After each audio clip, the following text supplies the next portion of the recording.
Sir Fred, ang ating vicar for the Charismatics, Brother Mon, ang ating spiritual director, Brother Bobby, Presidente sa ABP, manager sa UIRF, Brother Versa, Sister Faye Lito Barino, Presidenta sa ating commission, and the lady, o in a very special way, ang bago na nato na induct members of the Board of Trustees of Officers sa atong charismatic renewal o sa parish First Covenanted Communities. Papaka nato sila kay sila na.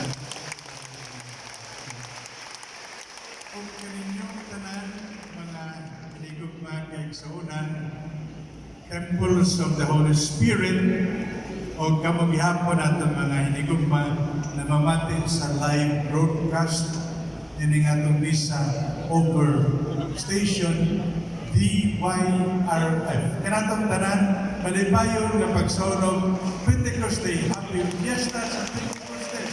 Kanatong tanan. Nalipay ko nga kini.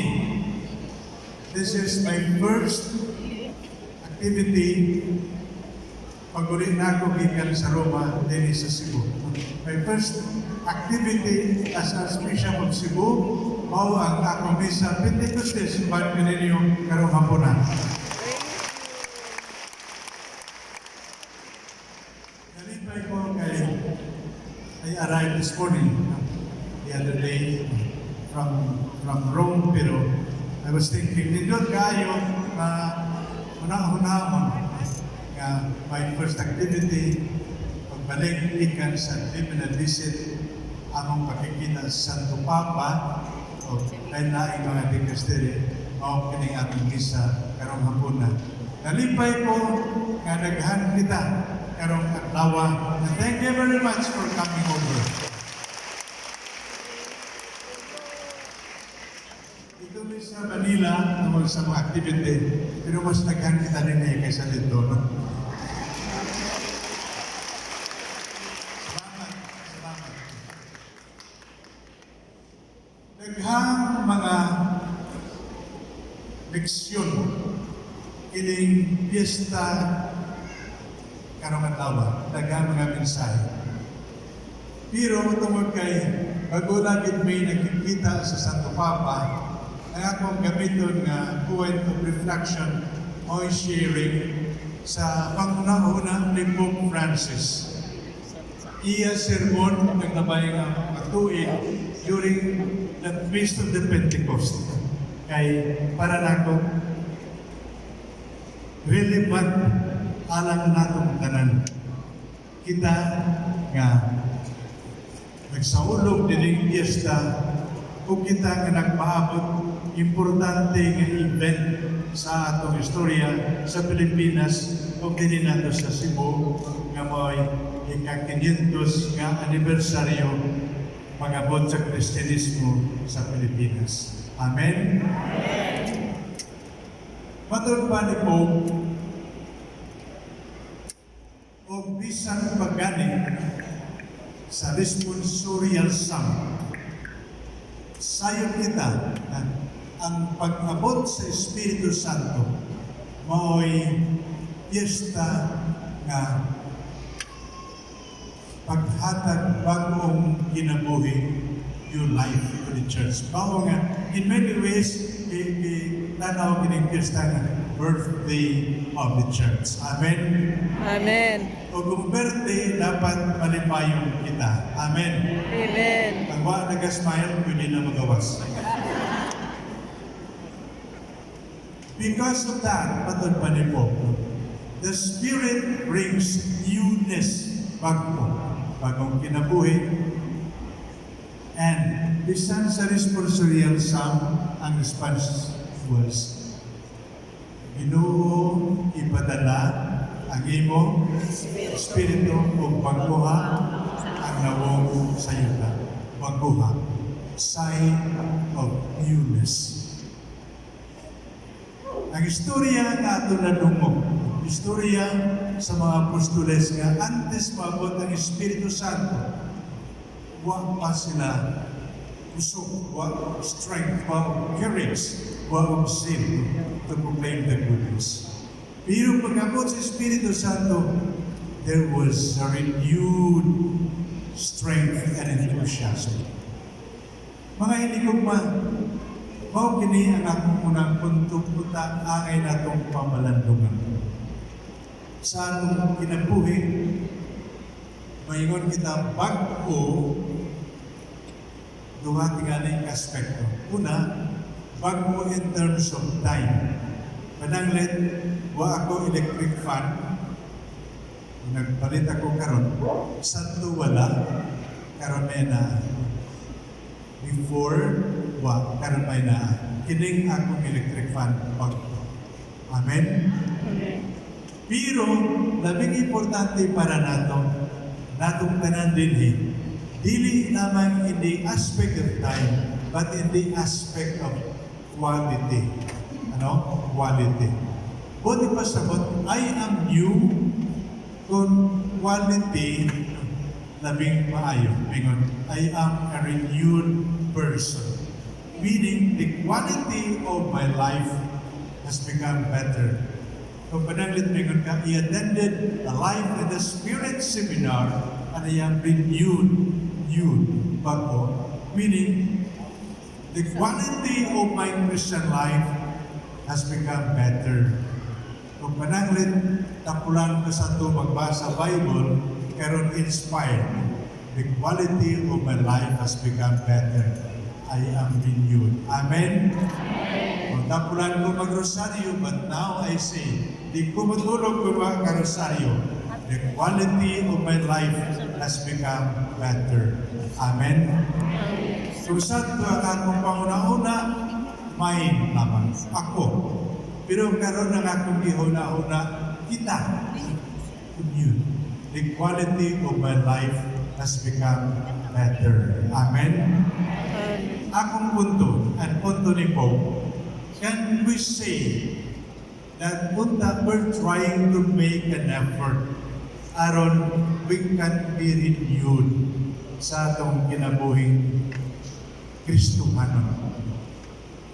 The Spirit brings newness pagbago. Mao nga pray nga sa mga atong kalihukan labi na pagbago alang sa kayuhan. We are open to all of this. Amen? Amen. The whole idea is the Spirit brings newness, especially in terms of quality sa atong kinabuhi. Think of ways we can say, I am renewed. And ask the Spirit to give you that grace to be renewed. Amen. Amen. Number one ito sa kayo po. Number two, patod pa rin po. The Spirit brings unity. Unity. Panaghiusan. Nindot una-unaon sa ganit theme sa Manila, one body, one spirit, one charism. Basta simbahan, basta Espiritu Santo, dunay unity. Dear brothers and sisters, allow me to point out, labi na karong atong panahon na, this time, una-una, the Saint John Paul II, about how we should be united with one another. Matod pa ni Saint John Paul II, kung perminan ko kay sulti nga, the best interpreter of the doctrine are the saints. Amen? Amen. Kahit kung ang mga santo, mga nagtudlo, hindi kita matod pa we will not err in following kay mga santo sila. Amen. Simple ka pahinom to, pero something very challenging. Matod pa ni Pope St. John Paul II. There are two aspects of the church nga angay nato himayawon ang Ginoo o angay nato pasalamatan ang Espiritu Santo. Number one, ano niya, is the hierarchical or institutional. Nanungog na ito, pero kay lisod nga idea. When we say hierarchy, kung pasabot hieros archos, sacred rule, niya itong Santo Papa, mga obispo, mga pare, nga ang ilang pag-survey is sacred rule. Ang ilang power comes from God. Sacred rule. Kung nagbuto ka mo mga politiko, their power comes from the people. Government of the people, by the people, for the people. Diha sila tungkol kay Gibuto. Dinibi tungkol kay Gipili ni Lord. Amen? Amen. Amen. Patod pa ni Pope, then we thank the Spirit because it is the Spirit that anoints them. That's why sa Roma, first day, nagmisa kami to St. Peter. Nagmisa kami to the St. Paul. Nag-meet kami sa Santo Papa to pledge the lectures. The apostles are the bishops, the Pope, the apostles. The bishops are successors of the apostles. Hierarchy, they are there because of the Spirit. Amen? Now, okay ang importante, gusto na kong message ninyo. Matun pa ni Pope St. John Paul II. But we should be grateful and we should be thankful and we should be aware nga si Lord nagpili di lamang sa mga apostles but also the prophets. And therefore, if we see the work of the Spirit in the hierarchy, we should also see the work of the Spirit in the charismatic church. Amen? Amen. Amen. Because through the years, the Spirit has been working both in the hierarchy and also in the charismatic church. Amen. Amen. If you read 1 Corinthians 2, 4 to 11, then we see mention of the gifts. Gifts of wisdom, of knowledge, of faith, of healing, of tongues, of interpretation of tongues, discernment of the spirits. Ninun kayo, patod pa ni St. Paul, kininay-layan ng mga gifts ihatag sa Espiritu Santo sa simbahan. And therefore, they are part of the charismatic church.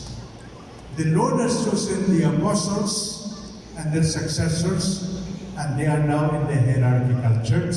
But the Lord has also chosen the prophets of lain-laing mga gifts ngayon i-distribute in what we call the charismatic aspect. Punto. Both are co-essential. Importante. Bago magkaroon ka muna akong punto, salamat ninyong tanan, ipangga ninyo kami, mga kaparihan ng obispo. But from now on, give the gratitude, the respect, the support, and all of the ways you can show love and collaboration with your leaders in the charismatic group. Because in many ways they share of the make present giingon ni mo ng charismatic gifts in the church. Amen? Amen. Sometimes we take for granted kining iba gifts in the church. Kaya gihatagan na nato dako kapagtahon ang hierarchy. I repeat, karong adlaw, please, glorify the Lord. Thank the Lord. Praise the Lord. Pledge your support to the many ways the church grows in love, to the many ways the church grows sa atong kinabuhing Kristiyanon. Because of the many ways, lain-laing mga leaders sa simbahan, lain-laing mga congregation sa simbahan, lain-laing mga lay people sa simbahan, they make present the different charisms in the church through what we call the charismatic dimension of the church. Kanyang tanan daghang salamat no, for making real and present kining aspekto sa simbahan. Amen. Amen.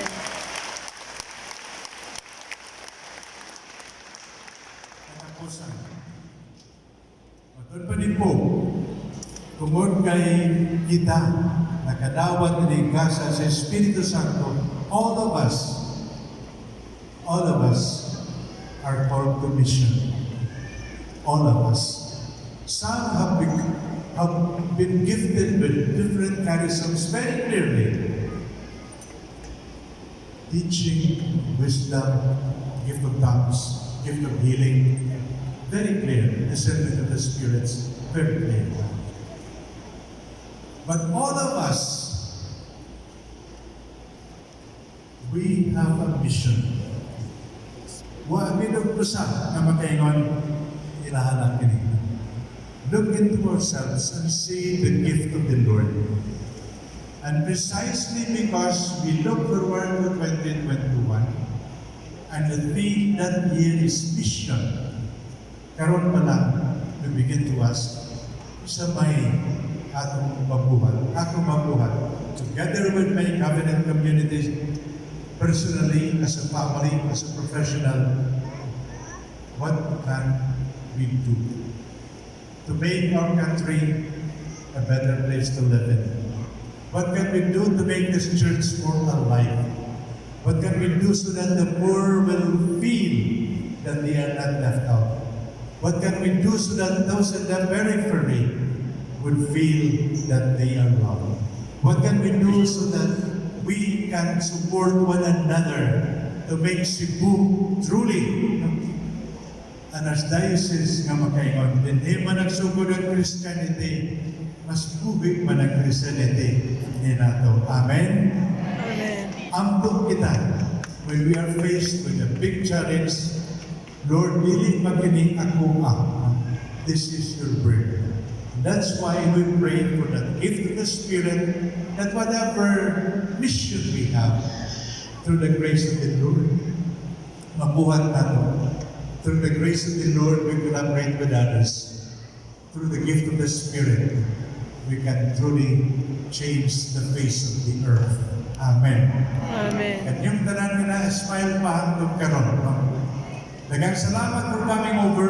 May the Spirit fill your hearts with the fire of His love, that we become instruments of God's goodness and mercy, and be truly one body, one spirit, one people, appreciating, collaborating with each other, and putting into good words God's gift to us, because that's our mission.